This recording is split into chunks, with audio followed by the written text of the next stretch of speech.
ನಮಸ್ಕಾರ. PID ಮತ್ತು infertility ಬಗ್ಗೆ ತಿಳ್ಕೊಳ್ಳೋಣ. ಹೇಗೆ PID ಇನ್ಫರ್ಟಿಲಿಟಿ ಕಾಸ್ ಮಾಡುತ್ತೆ ಅಂತ. ನನ್ನ ಹೆಸರು ಡಾಕ್ಟರ್ ಶಿಲ್ಪಾ ಗುಪ್ತಾ. PID ಅಂದರೆ ಪೆಲ್ವಿಕ್ ಇನ್ಫ್ಲಮೇಟರಿ ಡಿಸೀಸ್. ಈಗ ರಿಪ್ರೊಡಕ್ಟಿವ್ ಸಿಸ್ಟಮ್ ಅಂದರೆ ಯೂಟ್ರಸ್ ಫೆಲೋಪಿಯನ್ ಟ್ಯೂಬ್ ಅಂತ ಹೇಳ್ತೀವಲ್ಲ, ಅದ್ರದ್ದು ಇನ್ಫೆಕ್ಷನ್ನು ವೆಜೈನಾ ಅಥವಾ ಸರ್ವಿಕ್ಸಿಂದ ಅದು ಹೋಗಿ ಅದು ಇನ್ಫೆಕ್ಷನ್ ಕಾಸ್ ಮಾಡುತ್ತೆ. ಸೊ ಇದು ಯಾರ್ಯಾರಿಗಾಗ್ಬೋದು, ರಿಪ್ರೊಡಕ್ಟಿವ್ ಅಲ್ಲಿ ಸೆಕ್ಷುವಲಿ ಆ್ಯಕ್ಟಿವ್ ಇರೋ ಎಲ್ಲ ಹೆಣ್ಣು ಮಕ್ಕಳಿಗೂ ಇದು ಒಂದಲ್ಲ ಎರಡು ಸರಿ ಆಗ್ತಾನೆ ಇರುತ್ತೆ. ಸೊ ಇವ್ರ ಸಿಂಪ್ಟಮ್ಸ್ ಯಾವ ಥರ ಪ್ರೆಸೆಂಟ್ ಮಾಡ್ತಾರೆ ಅಂದರೆ ಅಕ್ಯೂಟ್ ಪೇನ್ ಅಬ್ಡಾಮನ್ ಆಗಿರ್ಬೋದು, ಇಂಟರ್ಕೋರ್ಸ್ ಮಾಡ್ಬೇಕಾದ್ರೆ ಬ್ಲೀಡಿಂಗ್ ಆಗಿರ್ಬೋದು, in between menstrual cycle bleeding, white discharge, on and of pain, bleeding ಜಾಸ್ತಿ ಆಗಿರ್ಬೋದು, ಸ್ಪಾಟಿಂಗ್ ಆಗಿರ್ಬೋದು ಅಥವಾ ವೈಟ್ ಡಿಸ್ಚಾರ್ಜ್ ಆಗಿರ್ಬೋದು. ಇದೆಲ್ಲ PID ಸಿಂಪ್ಟಮ್ಸ್ ಅಂತ ಹೇಳ್ತೀವಿ. ಸೊ ಇದರಿಂದನೇ ನಮ್ಗೆ ಇನ್ಫರ್ಟಿಲಿಟಿ ಆಗುತ್ತಾ ಅಂತ ನೋಡಿದರೆ ಇದು one of the reason for the infertility. So almost ನಮಗೆ 15% of the PID patient infertility ಆಗಿ ಪ್ರೆಸೆಂಟ್ ಮಾಡ್ತಾರೆ. ಸೊ ಇದು ಅಕ್ಯೂಟ್ PID ಆಗಿರ್ಬೋದು, ಸಬ್ಕ್ಲಿನಿಕಲ್ PID, recurrent PID, chronic PID ಅಂತ ಹೇಳ್ತಾರೆ. ಅಕ್ಯೂಟ್ PID ಅಂದರೆ ಅವ್ರಿಗೆ ಸಡನ್ನಾಗೆ ಪೇಯ್ನ್ ಎಲ್ಲ ಬಂದಿರುತ್ತೆ. ಅವ್ರು ನಮ್ಮ ಹತ್ರ ಬಂದಾಗ ಎಕ್ಸಾಮಿನೇಷನಲ್ಲಿ ಟೆಂಡರ್ನೆಸ್ ಎಲ್ಲ ಕಾಣಿಸುತ್ತೆ. ಇದೇ ನಾವು ಟ್ರೀಟ್ ಮಾಡಲಿಲ್ಲ ಹಂಗೆ ಬಿಟ್ಕೊಂಡು ಹೋದಾಗ ಅದು ಕ್ರೋನಿಕ್ PID ಆಗುತ್ತೆ. ಇನ್ನು ಸ್ವಲ್ಪ ಜನಕ್ಕೆ ಅದು ಸಿಂಪ್ಟಮ್ಸ್ ಇರಲ್ಲ, ಸೈನ್ಸ್ ಇರಲ್ಲ, ಏನೂ ಇರಲ್ಲ, ಬಟ್ ಅವ್ರು ಇನ್ಫರ್ಟಿಲಿಟಿ ಆಗಿ ಬಂದು ಪ್ರೆಸೆಂಟ್ ಮಾಡಿದಾಗ ನಮಗೆ ಫೆಲೋಪಿಯನ್ ಟ್ಯೂಬ್ ಬ್ಲಾಕ್ ಆಗಿರ್ಬೋದು ಅಥವಾ ಆಬ್ಸೆಸ್ ಆಗಿ ಸ್ಕ್ಯಾನಲ್ಲಿ ಕಾಣಿಸಿರುತ್ತೆ.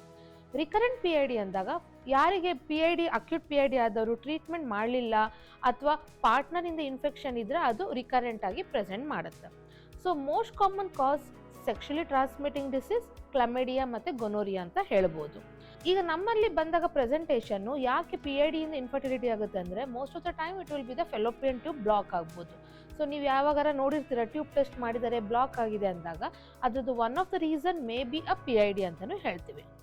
ಟ್ರೀಟ್ಮೆಂಟ್ ಏನಾಗಿರ್ಬೋದು ಅಥವಾ ನಾವು ಯಾವ ಥರ ಡಯಾಗ್ನೋಸ್ ಮಾಡ್ತೀವಿ ಅಂದಾಗ ಸ್ಕ್ಯಾನಲ್ಲಿ ನಮಗೆ PID ಮೇಜರ್ ಆಗಿದ್ದು ಆಬ್ಸೆಸ್ಸು ಅಥವಾ ಏನಾದರೂ ಎಕ್ಸಾಮಿನೇಷನಲ್ಲಿ ತುಂಬ ವೈಟ್ ಡಿಸ್ಚಾರ್ಜ್ ಇದ್ದರೆ ಗೊತ್ತಾಗುತ್ತೆ. ಅದೇ ನಾವು HSG ಲ್ಯಾಪ್ರೋಸ್ಕೋಪಿ ಏನಾದರೂ ಮಾಡಿದಾಗ ಅವಾಗ ನಮಗೆ ಟ್ಯೂಬಲ್ ಬ್ಲಾಕ್ ಇರ್ಬೋದು ಅಥವಾ ಒಳಗೆ ಇನ್ಫೆಕ್ಷನ್ನು ಅಕ್ಯುಮುಲೇಟ್ ಆಗಿ ಇರ್ಬೋದು, ಅದು ಕಾಣುತ್ತೆ.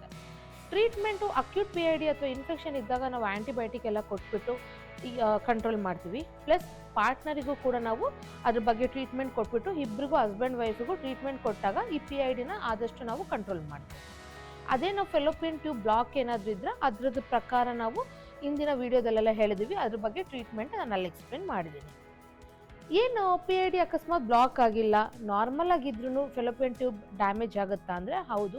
ಈ ಇನ್ಫೆಕ್ಷನ್ ಏನು ಮಾಡುತ್ತೆ ಅಂದರೆ ಅದು ಫೆಲೋಪಿಯನ್ ಟ್ಯೂಬಲ್ಲಿ ಒಳಗೆ ಟಿಶ್ಯೂನ ಡ್ಯಾಮೇಜ್ ಮಾಡಿಬಿಟ್ಟು ಅವರಿಗೆ ಎಕ್ಟೋಪಿಕ್ ಪ್ರೆಗ್ನೆನ್ಸಿ ಚಾನ್ಸಸ್ಸು ಜಾಸ್ತಿ ಮಾಡುತ್ತೆ. ಸೊ ನಮ್ಮದು PID ಇನ್ಸಿಡೆನ್ಸ್ ನೋಡಿದ್ರೆ all over the world 2 million people ಇದ್ದಾರೆ. ಇದರಲ್ಲಿ ನಮಗೆ PID ಇಂದ 15% of the people will end up in the infertility. ಅದೇ ಇನ್ಫರ್ಟಿಲಿಟಿ ಪೇಷಂಟ್ ವಿತ್ PID ಇದ್ದಾಗ ಅವರಿಗೆ ಚಾನ್ಸಸ್ ಆಫ್ ಎಕ್ಟೋಪಿಕ್ ಪ್ರೆಗ್ನೆನ್ಸಿ ಕೂಡ ಆಲ್ಮೋಸ್ಟ್ 9% ಇರುತ್ತೆ. ಇನ್ ಜನರಲ್ ಪಾಪ್ಯುಲೇಷನ್ 3% ಇದ್ದರೆ PID ಪೇಷಂಟಿಗೆ ಎಕ್ಟೋಪಿಕ್ ಪ್ರೆಗ್ನೆನ್ಸಿ ಕೂಡ 9% ಇರುತ್ತೆ. ಎಕ್ಟೋಪಿಕ್ ಪ್ರೆಗ್ನೆನ್ಸಿ ಅಂದರೆ ಫೆಲೋಪಿಯನ್ ಟ್ಯೂಬಲ್ಲಿ ಮಗು ಬೆಳ್ಕೊಡುತ್ತೆ. ಅದು instead of coming to the ಯೂಟ್ರಸ್ಸಲ್ಲಿ ಬೆಳ್ಕೊಳೋ ಬದಲು ಫೆಲೋಪಿಯನ್ ಟ್ಯೂಬಲ್ಲಿ ಸ್ಟಕ್ ಆಗಿಬಿಟ್ಟು ಅದು ಎಕ್ಟೋಪಿಕ್ ಪ್ರೆಗ್ನೆನ್ಸಿನ ಕಾಸ್ ಮಾಡುತ್ತೆ.